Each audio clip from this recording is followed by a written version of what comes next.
It's the kind of race, and he has the kind of talent to make the hairs on the back of your neck stand to attention. The final of the men's 110-metre hurdles. Jaheel Hyde of Jamaica, the double champion, going in lane 6. Hi guys, welcome to the Sports Latte Talk Show. I'm your host, Tess with the Mostess, Ginny Robinson, and we aim to be a step ahead in the world of sports, specifically track and field, as we talk to people within the industry and fraternity, as it relates to how the sport has impacted them and how they have impacted the sport. Now today we'll be talking to Jaheel Hyde, and we'll be hearing his story and how he approached it with no limits. And it should be interesting, so tune in and let's see what happens.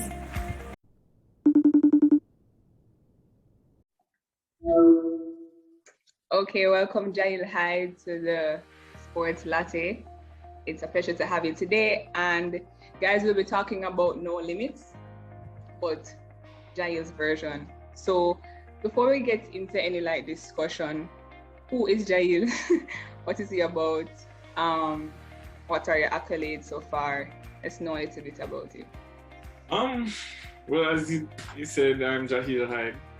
I'm a Jamaican, of course, because you'd have people from around the world probably watching this. But what I've achieved so far in track and field, well, firstly, I'm a world youth champion, a youth Olympic champion, double world junior champion, champs gold medalist, 3 times. I would say champs record holder, but them do them thing and take home record. But that is for our next day. But yeah, that's how I would like to label myself. Olympic semi-finalist, world championship semi-finalist.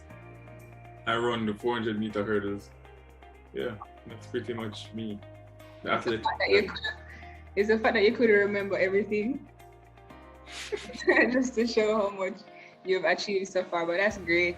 And you guys can see a little bit about what he has done, what he has achieved. So it's not any ordinary athlete. He's really worked hard. And yeah, so first question. Let's talk about Wolmer's. Oh, by the way, Jaheel is attending Wolmer's Boys School, which is a high school located in Jamaica. And he did both track and field and football. So let's hear a little bit about that time of your life. I would say Wolmer's shaped me into the person that I am today. I think most persons' high school life kind of structure them, set the base for them now, when you leave high school, transitioning into college. But Wolmer's, I would say I've got pretty much like an all-round experience at Wolmer's. Academics, football, track and field, I would say it was pretty much a good balance at Wolmer's. As I said, at Wolmer's you have to be the top of the top, you have to keep on top of your schoolwork and top of the sports, so yeah, that's what shaped me into the man that I am today. So enough respect to Wolmer's. When you were doing both, or question, why did you choose to do both track and field and football? Was it one a love and one something that somebody forced you in, or was both of them something that you really desired to do? I've been doing football and track since prep school, since grade 1. I was in grade 1 in prep school. I was playing with the bigger guys. When football finished, you have track training, so yeah, I was pretty much doing it from back then. And I grew up in a football house, and when you're in prep school, anybody went to probably a prep school, or anybody in primary and prep school, yeah. You did football. You want to do every sport, so you do football and tracks. I even used to go cricket training, used to go on the table tennis, something. What else used to go do? We used to do a karate in a prep school, that kind of stuff. But as you leave high school, you start to specialize. As you leave prep school, you start to specialize. So yeah, football and track was just for me. Seeing that I grew up in a football house, and as I said, once you do football, you automatically go track training. So Yeah, I'm all around the individual, I give my best to Wolmers. Any sport that Wolmers want me to play, I play for them. Once it's not time consuming. So do you feel like that was any pressure? Because in Jamaica, I don't think people know, but the seasons don't really clash. So when football is finished, then the intense track season will start. Do you feel like having your father as a football coach was any pressure to choose individual sport to like specialize in? Definitely not. That decision was only me. I made that decision by myself. I switched over fully to track and field in 2013. We had, that year was the World Cup qualifiers for under 17. I played in that World Cup qualifiers for Jamaica. I scored 3 goals in 2 games. And it was also the same year as the World Youth that I mentioned earlier.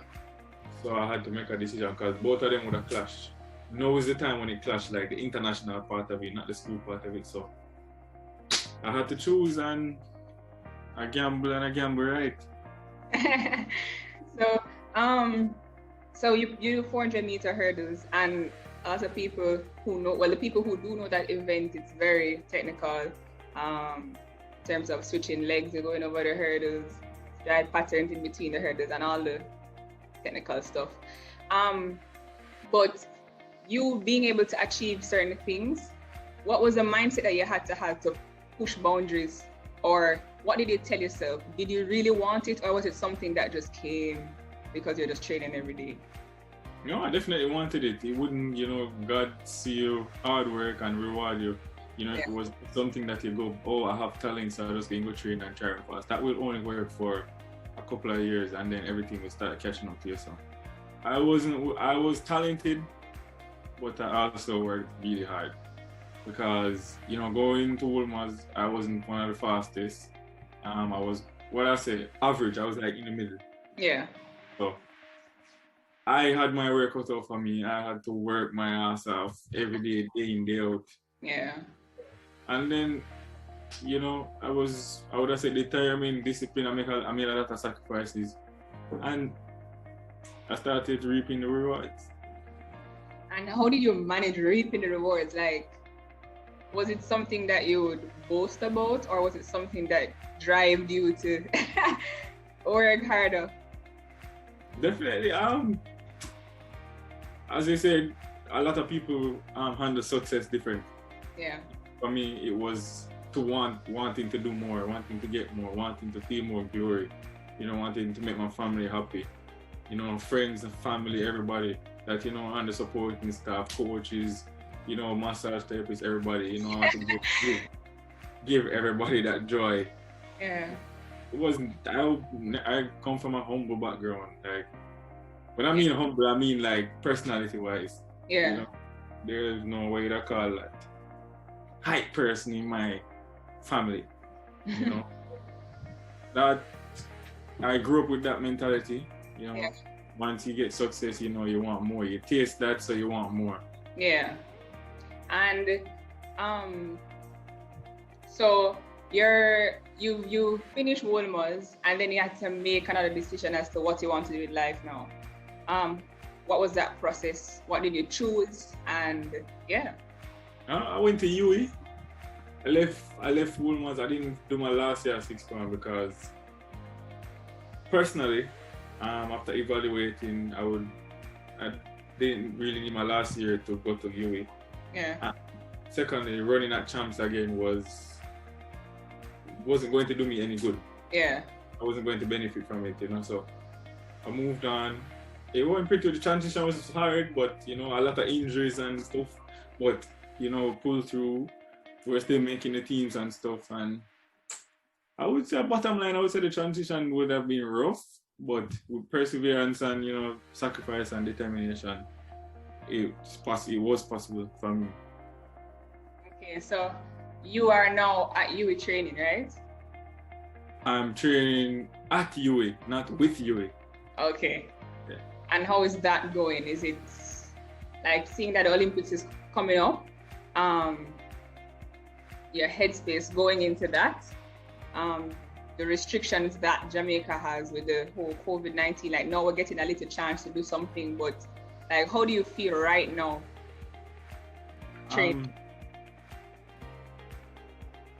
A bit worried because I have a lot of people who is depending on me. So one, I have to keep myself safe, and in return that would keep them safe.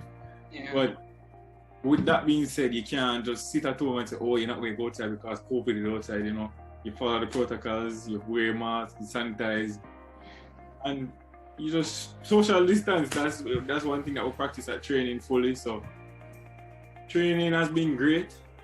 A little bit, weird because at track and field, you have a track and field team. Everybody's close together. Yeah. One huddle motivating each other. But now you have to be doing it from afar. Yeah. But training has been going well. Probably. I'm not going to give away too much, but it's been going well. Let me just leave it at that. Keep you a surprise. I haven't run as yet. I'm waiting on the coach. I guess the coach not ready for me to run, but when I do, it's going to be something. Okay, that's great. You guys can keep a lookout for Jaheel. You can follow him on Instagram at Jaheel Hyde. The link will be in the description. But yeah, let's continue. So, you've traveled to many meets abroad. Let's give the people like some scope into how that traveling experience is, because I feel like other than seeing the athlete on the track, they don't really know how athletes feel being able to travel, go to different hotels, go to, how is that experience for you? That's one of the luxuries of track and field, right? You travel the world for free, basically. You go to some countries that you only saw on TV or in books, and getting used to getting to know different cultures. Yeah. And learning different things, different food. So traveling for me is great. You meet people, you can network, because there's life after track and field. So yeah. But traveling can be hectic at sometime because this minute you're around here, you have to leave same day, go to our next meet. So all of the cons, but the pros, outweigh the cons because one, you're getting to travel for free, basically. You're getting to showcase your talent to the world, and two, you're getting paid. So yeah, that win-win, But traveling is great. You can ask any track and field athlete that, or any athlete who travels for work. So yeah, so we know how the traveling experience is. So now on the track, take us through one of your tell us your favorite race and take us through it from the marshalling area to the finish line. One of my favorite races would probably be when I was a junior. That would be my first World Juniors. What I can remember, I don't remember it vividly, but all I know was that I was nervous, I was shaking. Yeah, but I shake, and I remember clearly one time. This is for the finals. We were in the marshalling area. They might have the portable bathroom them, and they might make the last call. So in the marshalling area, ready for go up on track. You have on your tights, your vest, your number, your spikes, everything. So me just tried out, and I said, "Well, I don't belly feel so." So me there for a run going at the bathroom, and I hear them call, "What's your lane me there?" I think lane 5. Them say lane 5, Hyde, Jamaica. Lane 5. I'm here everybody else, but I can't come out of the bathroom because I have to finish. Then right time I run out and just the race would go off without me, but everybody did wait for me, and it's TV, that come on TV, so everybody we have to move one time, but yeah. And when you go in the blocks, for me, when I go in the starting blocks, all nerves it go away, and I'm just in my zone. I'm just ready to run. And your thoughts going over each hurdle was? No, I don't really think going over the hurdles. Just run. A blur. Like you ever watching a movie and you see a car driving and you see how it blurry, for sure. That's how my vision is while hurdling. That's it just feel like a blur, and sometimes when we finish the race, I'm like, we just run. early. That was me first year at Champs. First year hurdling, 4 hurdle at Champs, 2014. Yeah. The race was like a blur. When we finished the race, I still couldn't believe someone just run. Interesting. So, we hear about your whole experience before, all of this success in high school and now. So, to just touch on a little bit of like what you do on your off time, you know, do you still play football, or is it just virtual, like digital video games, or like what do you do? What is Jaheel off the track? Well, if you follow me on Instagram, you will know that I'm a foodie. 1, 2, I'm a series junkie. So that's like TV shows, so Netflix and all the works, yeah.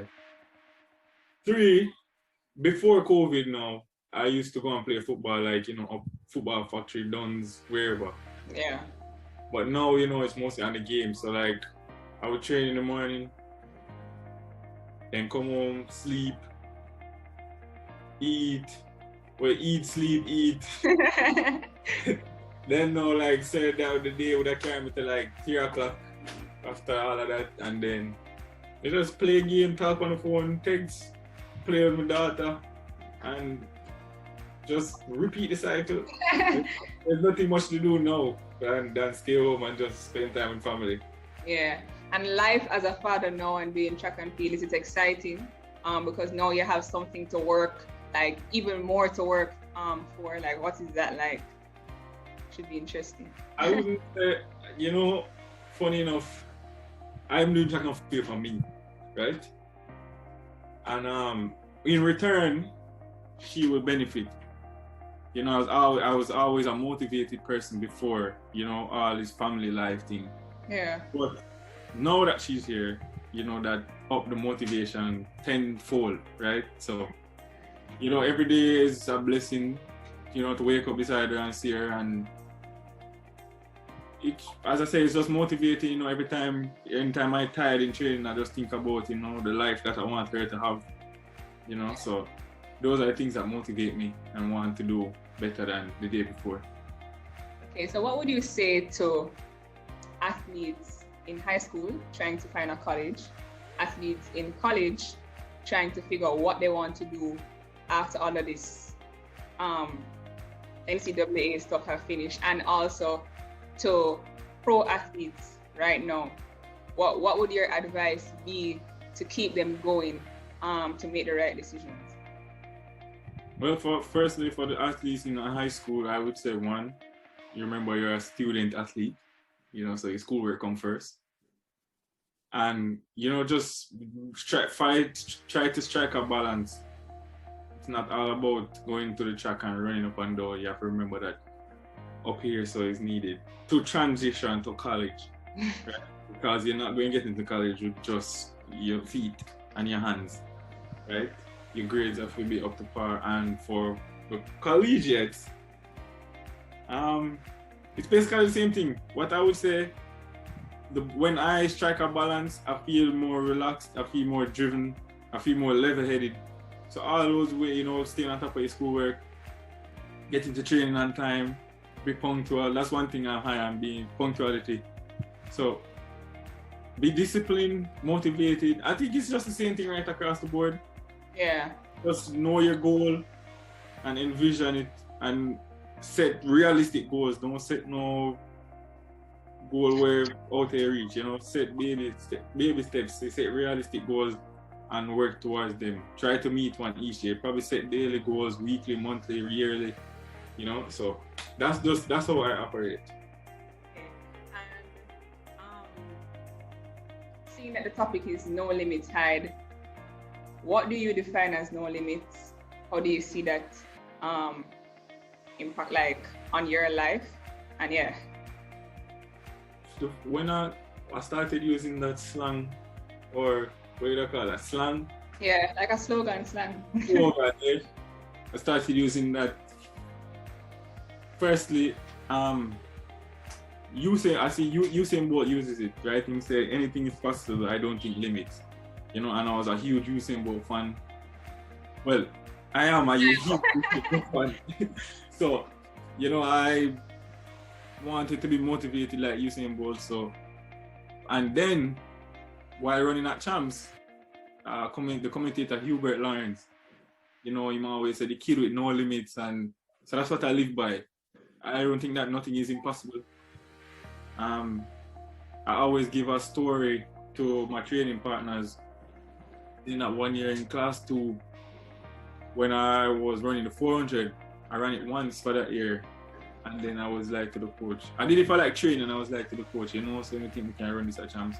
So then when he said, all right, I'm going to train my feet and so on, so I start up on the internet and Google. Google what the Champs record for class 2 400. I must say 47.2. I was like, what?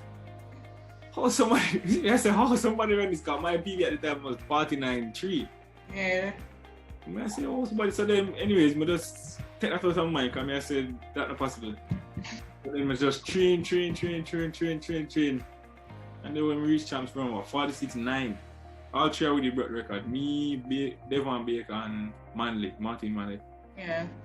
So it's just after that I was like, anything is possible. So you see the world record now for forward is what, 46.78, something like that. Like that. So as much as I'm not close to that yet, it only takes one race and being prepared. You don't know. Variables, anything can happen. Anything can happen. So I would say just be prepared, stay in shape and stay healthy, and sky's the limit. So that's how I view life and track and field.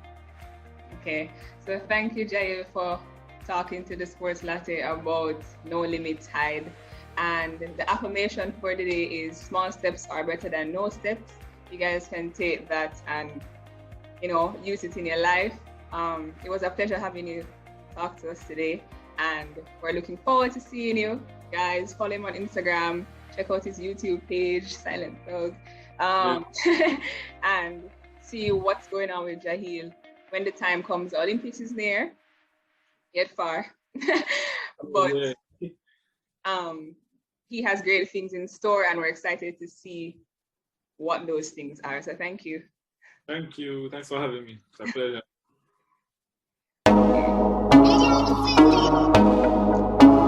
Hey guys, welcome back to the Sports Latte. This is the bonus feature that we have every time we have an episode, and today we're talking to Jaheel Hyde. We'll be playing this or that, and let's see what he says.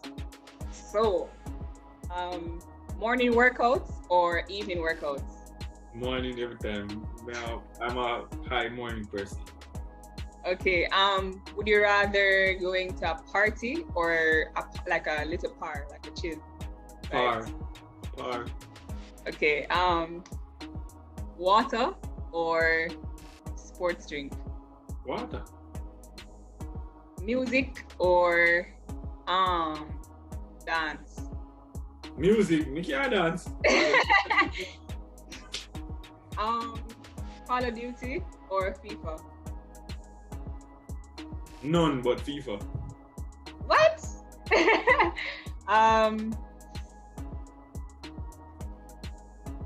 World Champs or Olympics? Olympics.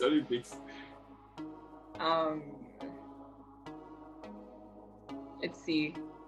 Track or football?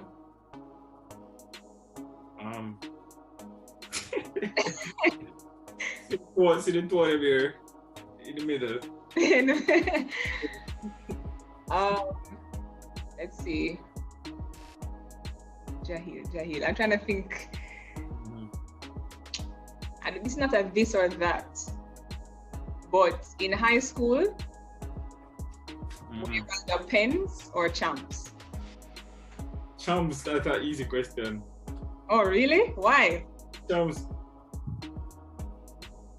Why? Because champs bigger. Oh, I thought it was a pen. Texting on the phone or watching movies? Texting.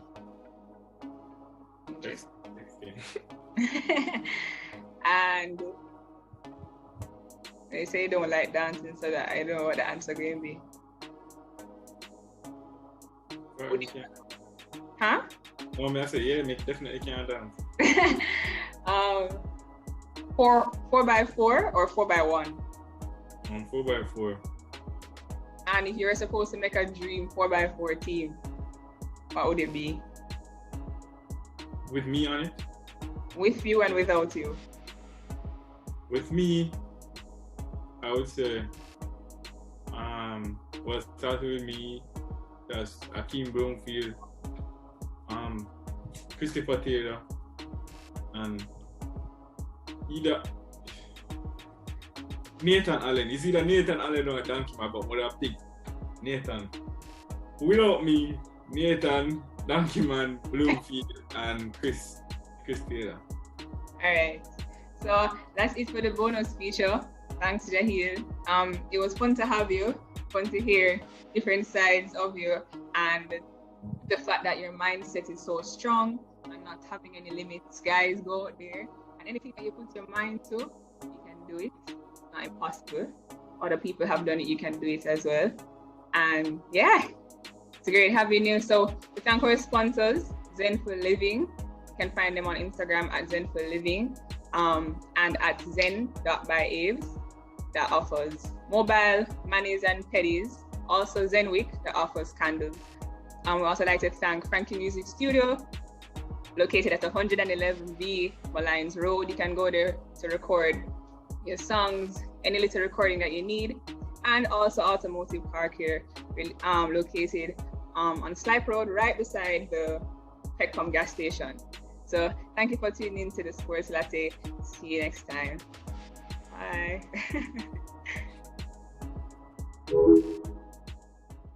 On the map, yeah.